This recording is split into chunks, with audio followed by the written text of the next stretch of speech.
자, 16회 봅시다. 1번 보세요. 자, 1번 문제를 먼저 보시면,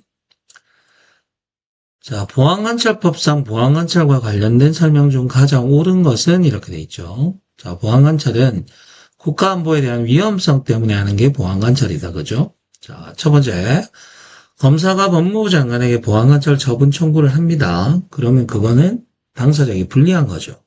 불리할 때는 반드시 알려줘야 됩니다. 그때는 처분 청구서 등본으로 알려주면 되겠죠. 두 번째, 집행정지 결정은 도주하거나 1월 이상 소재가 불명할 때인데 유일하게 집행정지 결정은 그렇죠. 검사가 하는 겁니다. 따라서 2번은 주어도 틀렸고 날짜도 틀렸죠. 3번 아까 앞쪽에서도 나왔지만 보안관찰 처분심의위원회 위원장은 법무부 차관이 되는 거니까 3번 틀렸고요. 집행정지 결정 외에는 전부 다 보안관찰 처분심의위원회 거쳐서 법무부 장관이 결정합니다. 보안관찰 처분 또는 기각의 결정, 면제 또는 취소 결정, 보안관찰 처분의 취소 또는 기간의 갱신 결정 전부 다 들어간다라는 이야기죠. 됐죠? 그래서 답은 4번이 되는 거니까 잘 정리해 두시면 됩니다. 자, 2번 경비업에 대한 설명 중 올바른 것은 시신, 호송, 특기, 혼잡 이렇게 갈 겁니다. 그래서 우리는 기계경비와 특수경비를 항상 먼저 보라고 이야기를 했고요.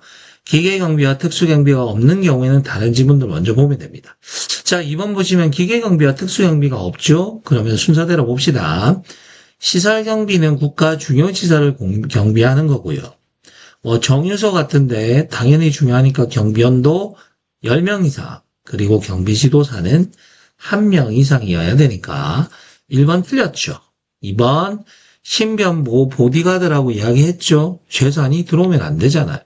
2번도 틀렸고 100명 이상이 모이는 사람 여기 당연히 경비원을 배치할 때 사람이 많이 모이는 집단 민원 현장은 경비원도 많겠죠. 그러면 경비원을 관리해야 될 경비지도사를 선임하는데 그건 행안부령이란 거 잘 보시고요. 그래서 3번은 맞는 이야기고 4번 누구든지 집단 민원 현장에 경비 인력을 20명 이상 배치하려고 할 때 직접 고용하면 안 됩니다. 왜냐하면 건설 현장에 깡패 동원할 가능성이 있기 때문이죠. 다만 민원 발생 3개월 전까지 6개월 아니고 3개월 전까지 직접 고용한 피고용인이 있다. 그건 앞으로 현장에 투입하기 위해서 쓸데없이 3개월이나 월급 주고 있을 가능성은 거의 없다. 그죠? 그 전에 필요한 사람들 뽑아서 썼던 거니까 그 사람들을 쓰는 건 괜찮아요. 따라서 6개월이 아니라 3개월로 바꿔야 되니까 2번은 틀린 게 되겠다. 3번 최근 개정된 도로교통법에 대한 설명이다. 옳은 것은 이렇게 돼 있죠. 경사진 곳에 정차하거나 주차를 합니다.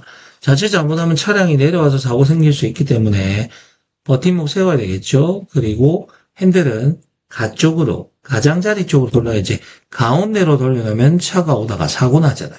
그래서 가장자리가 돼야 되니까 1번은 틀린 거고요. 2번 누구든지 술에 취한 상태에서 자전거를 운전해서는 안 되죠. 이때는 20만 원 이하의 벌금 그리고 과료에 처하는 거고 현장에서의 범칙금은 음주운전 3만 원, 측정 거부 10만 원 이렇게 하는 거죠. 자, 3번은 개정된 부분이 있으니까 마지막을 고쳐야 된다. 그죠? 운전면허 갱신기간 10년 맞고요. 65세 이상 75세 이상 미만이면 5년, 75세 이상이면 3년.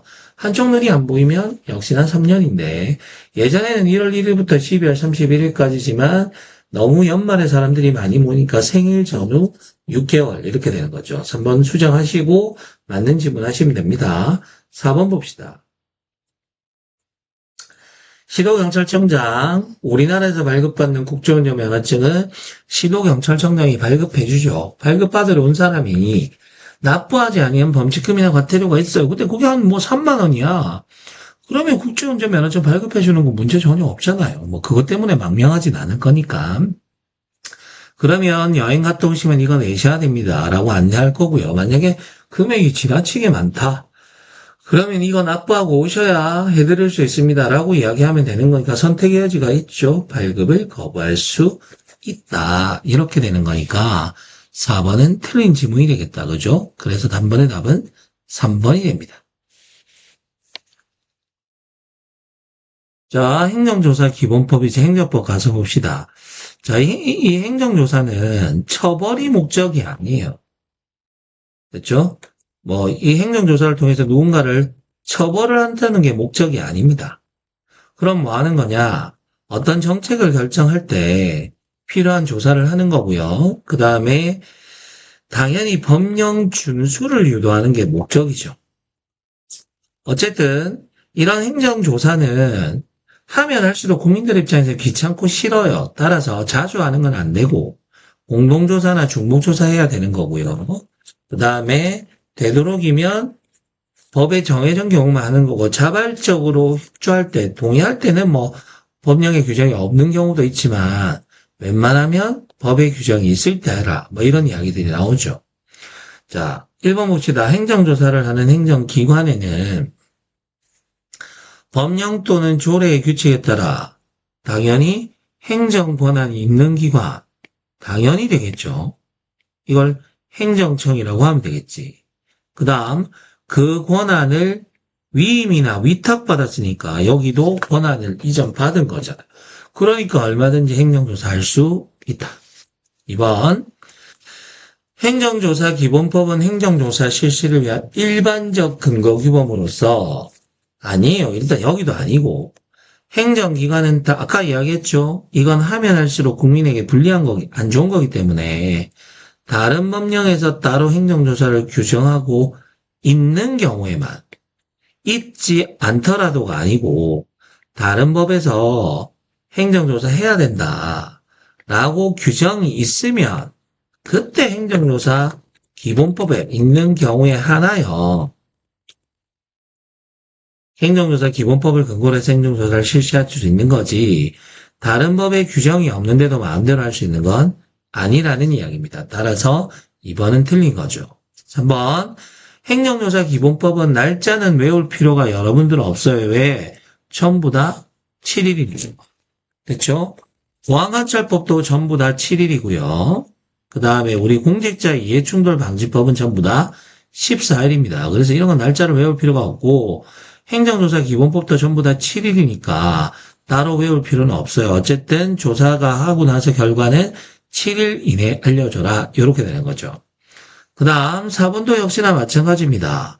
행정조사 기본법에서 자발적 협조에 따라서 행정조사를 실시하는 경우도 있다라고 이야기를 했는데 그런데 물어봐요. 물어보는데 대답을 안 해.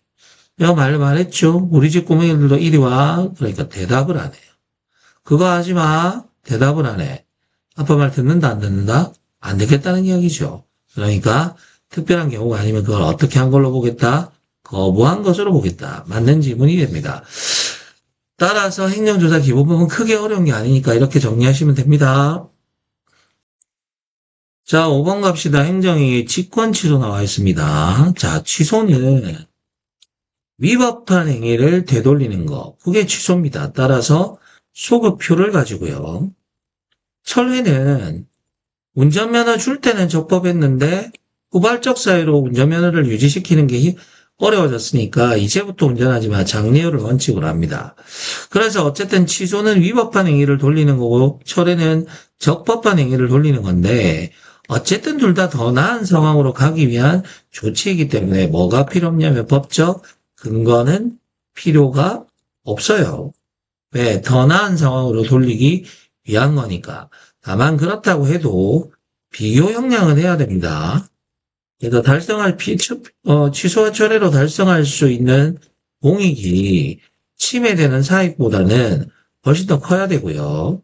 특히나 철회 같은 경우는 적법하게 줬던 걸 뺏는 거잖아요. 줬다가 뺏는 거니까 비교 형량이 취소보다도 오히려 더 강하게 확인돼야 됩니다. 됐죠? 자, 행정행위에 취소 사유가 있는 경우에 신뢰 보호의 원칙 등을 고려할 필요는 있죠. 왜? 내가 어쨌든 허가를 받았으니까 그 허가가 유지될 거라는 걸 믿었을 수도 있잖아요. 그러니까 그거는 당연히 고려할 필요가 있습니다. 그래서 1번 지문은 틀린 지문이 되겠다. 그죠? 5번 1번 지문 틀렸습니다. 2번 가서 봅시다. 처분청은 그 성립에 하자가 있는 경우에 자, 할 때부터 뭐였다는 말이야? 위법이라는 이야기죠. 쉽게 말하면 몇 살한테 면허를 준 거냐면 17세부터 면허를 줘야 되는데 18세부터 17세에게 운전면허를 준 거예요. 그러면 처음부터 이 행위는 뭐다? 하자가 있는 거죠. 그런데 이를 취소할 말했잖아. 철회와 취소 둘 다 뭐가 필요 없다고? 별도의 법적 근거가 없더라도 취소할 수 있다. 이번 지문은 맞는 이야기가 되겠네요. 3번 가봅시다. 행정청의 행정행위에 취소가 있더라도 취소 사유의 내용, 경위, 기타 종합을 고려해서 행정행위 효력을 장래를 향해서 소멸시키는 철회에 해당하는지 살펴봐야 됩니다. 그래서 취소라고 표현하지만 취소일 수도 있고 철회일 수도 있거든. 음주운전을 하면 취소라고 표현하지만 그건 취소가 아니라 철회가 되는 거니까 당연히 살펴봐야 되고요. 4번 행정행위 취소는 일단 유효하게 성립된 행정행위를 소급하여 소멸시킵니다. 일단 유효하게 성립했다는 게 바로 뭐냐면 공정력이죠. 공정력. 취소 사유로는 위법한 경우에도 당연히 취소할 수 있고요. 부당한 경우에도 직권 취소는 얼마든지 가능합니다. 됐죠? 그러니까 4번 지문도 맞는 이야기가 되겠네요. 자, 6번 가봅시다. 개표소 내부는 선거관리위원회 위원장이 책임지는 거 맞죠? 실사가 심의문란하여 공정한 개표가 실시할 수 없다고 인정하면 경찰 공무원에게 원조를 요구할 수 있는데 이때 경찰 공무원은 정복 착용하고 들어가야 된다. 그죠? 그러니까 1번 맞는 이야기. 빠져나오는 거 중요하다 그랬다. 질서가 회복되거나 선거관리위원회 위원장의 요청이 있으면 무조건 빠져나와야 되는 거죠. 따라서 2번도 맞는 이야기고 대통령 선거 후보자는 의로 경호 대상이 맞습니다. 경찰이 관리하는 건데 후보자 등록하는 그 순간부터 당선 확정 시까지입니다. 후보자 등록 마감일의 다음 날부터 이렇게 나오면 틀린 지문이에요. 대통령으로 당선되면 그때부터 경호처에서 나오는 가포 경호 대상이다. 맞는 이야기입니다. 그 다음 4번 대통령 선거의 비상근무 체제는 후보자 등록 개시일부터 아니죠. 선거기간 개시일부터 선거일 전일까지는 경계 강화, 선거일부터 개표 종료 시까지가 바로 가포 비상근무니까 조심해서 보셔야 됩니다. 4번이 틀린 지문이 되겠네. 7번 갑시다. 7번 공공기관의 정보 공개에 관한 법률. 공공기관 너네가 가지고 있는 정보를 국민이 나도 좀 보고 싶다라고 이야기를 하는 거죠. 결정하는 기간은 10일 플러스 10일이 됩니다. 됐죠? 1번 맞는 이야기고 다만 기간 앞에 10일이 만료된 다음 날부터 항상 기간 연장은 기산하는 거예요. 그 다음 제3자에게 너에 관한 정보가 공개 요구가 들어왔다라고 알려주는 건 지체 없이 제3자가 제 정보 공개하지 않았으면 좋겠습니다라고 비공개 요청을 하는 것은 3일이네. 2번 맞는 이야기죠. 3번 비공개 결정에 대해서 청구인은 이의신청이나 행정심판 청구할 수 있고 행정소송도 제기할 수 있는데 이의신청은 필요적 절차가 아니기 때문에 행정심판이나 행정소송으로 갈 때 반드시 이의신청 절차 거칠 필요는 없다. 그죠? 그래서 3번이 틀렸네요. 4번 제3자에게 아까 지체 없이 알려주라고 이야기해서 설명 다 드렸다. 그죠? 따라서 7번의 답은 3번이 됩니다. 자, 국가보안법 검사는 원래 국가보안법의 죄를 범한 자는 고의범만 처벌하죠. 고의범만 처벌하는데 범한 자에 대해서 소추를 하지 않을 때 다른 범죄는 처벌하지 않으면 압수물도 돌려주거든요. 근데 국가보안법은 사람은 풀어줘도 압수물은 없애버릴 수도 있습니다. 그래서 불원서적 같은 건 사람은 풀어주지만 불원서적은 돌려주지 않는 경우도 많기 때문에 기억지문은 많네요. 그 다음 유기징역형을 선고하는 경우 있겠죠. 그러면 장기 이하의 자격정지 병고할 수 있다는 니은도 맞는 이야기고 디귿 반국가단체는 북한 말하는 거라 그랬죠. 원래 우리나라 영토는 한반도 전역을 말하는데 우리가 실효적으로 지배하고 있지 않기 때문에 거기 들어와 있는 단체를 우리는 국가라고 인정하지 않고 반국가 단체라고 봅니다. 정부를 참칭한다는 건 뭐죠? 일반인이 정부를 오인할 정도면 충분하죠. 북한이 조선인민민주주의공화국이라고 부르고 있기 때문에 모르는 사람들이 보면 그거 뭐처럼 보인다. 국가처럼 보이죠. 그러면 정부 참칭이에요. 국가를 변란할 것을 목적으로 하는 거니까 적화통일이 목적이고요. 대통령의 교체, 국방부 장관의 교체, 통일부 장관의 교체 이것만으로는 충분하지 않다. 그리고 중요한 거 지휘통솔체제를 갖추고 있어야 됩니다.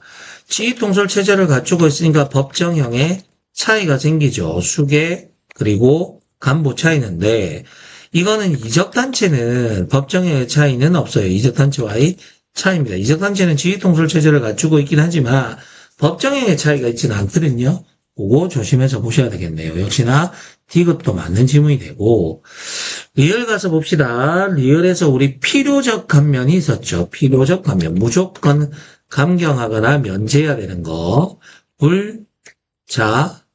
불자방이었죠. 그래서 뭐냐면 불고지죄죠. 불고지죄인데 친족관계가 있을 때 엄마가 자녀가 국가보안 사범임을 알고도 신고 못한 거. 두 번째는 자수죠. 자수. 세 번째가 방해하거나 고발한 경우니까 우리는 어떻게 봤다? 불자방 이렇게 필요를 가면 불자방. 그래서 오른쪽에 보면 형을 감경하거나 면제할 수 있다가 아니고 면제하여야 한다. 왜? 필요적 감면이죠. 필요적 감면. 필요적 감면이니까 면제하여야 한다. 이렇게 돼야 돼서 틀린 지문이 되는 거예요. 그 다음 미음 가서 봅시다. 미음 보시면 국가보안법 제6조에 특수잠입탈출죄라고 나와 있죠. 특수잠입탈출죄는 이적 지정이 필요가 없습니다. 적을 이롭게 한다는 사정을 알면서 요게 적용되는 범죄는 4가지밖에 없어요. 금잠, 찬, 회. 뭐였죠? 금품수수. 그 다음에 잠입탈출. 잠입탈출이 있는데 이때 잠입탈출은 일반 잠입탈출이에요. 장소적 제한이 있는 거. 그래서 한국에서 북한이 지배하는 지역으로 나가거나 북한이 지배하는 지역에서 한국으로 들어오거나 하는 경우를 말합니다. 찬양고무 있고요. 그리고 연락하는 회합통신 이렇게 금잠찬회 이렇게 가는 거였잖아요. 이적 지정이 필요한 거. 그래서 일반 잠입탈출죄만 이적 지정이 필요한 거고 특수잠입탈출죄는 국가의 존립안전이나 자유민주적 기본질서를 위태롭게 하는 정을 알면서 요게 바로 이적지정이거든. 이 이적지정은 아무 필요가 없다고요. 그래서 이적지정이 필요한 것은 일반 잠입탈출죄니까 특수잠입탈출죄가 아니고 일반 잠입탈출죄로 바뀌어야 맞는 지문이 되겠네요. 그래서 여기가 일반 잠입탈출죄로 바뀌어야 됩니다. 됐죠? 그렇게 정리하시면 미음 지문도 틀린 지문이 되겠다. 그지? 그래서 기흥, 니은, 디귿이 맞고 리을과 미음은 틀린 지문이 됩니다. 자, 9번 봅시다. 지금 10법입니다. 5개 집회 또는 시위를 개최하려고 할 때 720시간 전부터 48시간 전까지 신고하는 거 맞죠? 2곳 이상의 경찰서 관할이면 시도경찰청장. 2곳 이상의 시도경찰청 관할이면 경찰청장이 아니고 주최지 관할 시도경찰청장이 신고하는 거니까 기역집은 틀렸다. 그죠? 니은 주최자가 자기 이름으로 자기 책임 아래 집회나 시위를 여는 사람이나 단체. 주최자가 주관자를 선임해서 위임해 주는 거다. 그죠? 그래서 주관자는 위임의 범위 안에서 주최자로 된다. 니은은 맞는 이야기. 디귿 12시간 이내에 24시간을 기한으로 보안 통고할 수 있고요.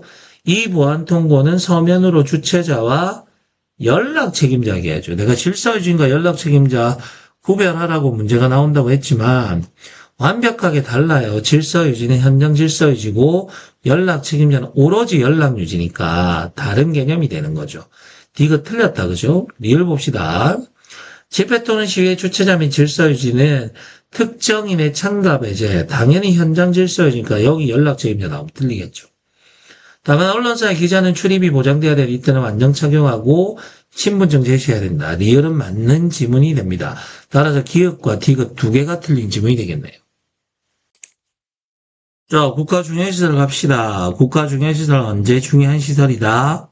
전쟁이 일어났을 때 중요한 시설이다. 정유서나 경찰 관서 같은 거겠죠? 당연히 누가 지정한다? 그렇죠.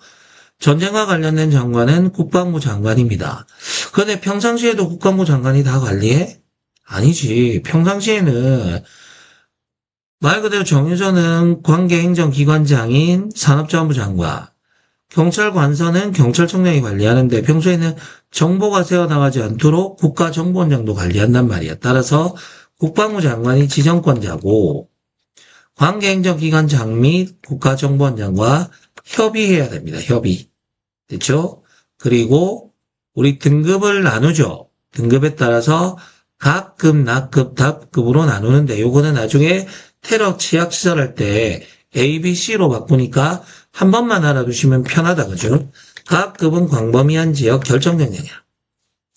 낙급은 일부 지역 중대한 영향. 낙급은 제한된 지역 단기간 상당한 영향. 이렇게 되죠.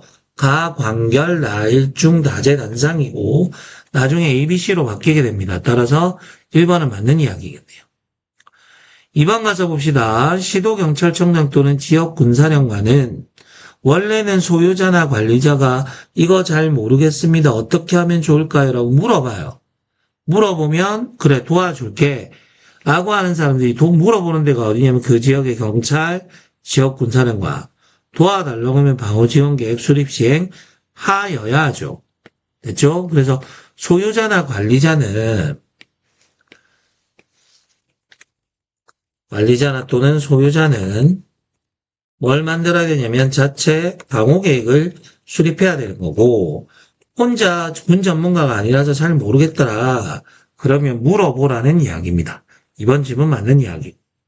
3번 아까 다 설명했어요. 국가 중요한 시설의 평시의 지도 보안 활동에 대한 감독은 지역군사령관, 시도경찰청장 이 사람들은 전혀 들어올 필요가 없는 사람들이죠. 왜?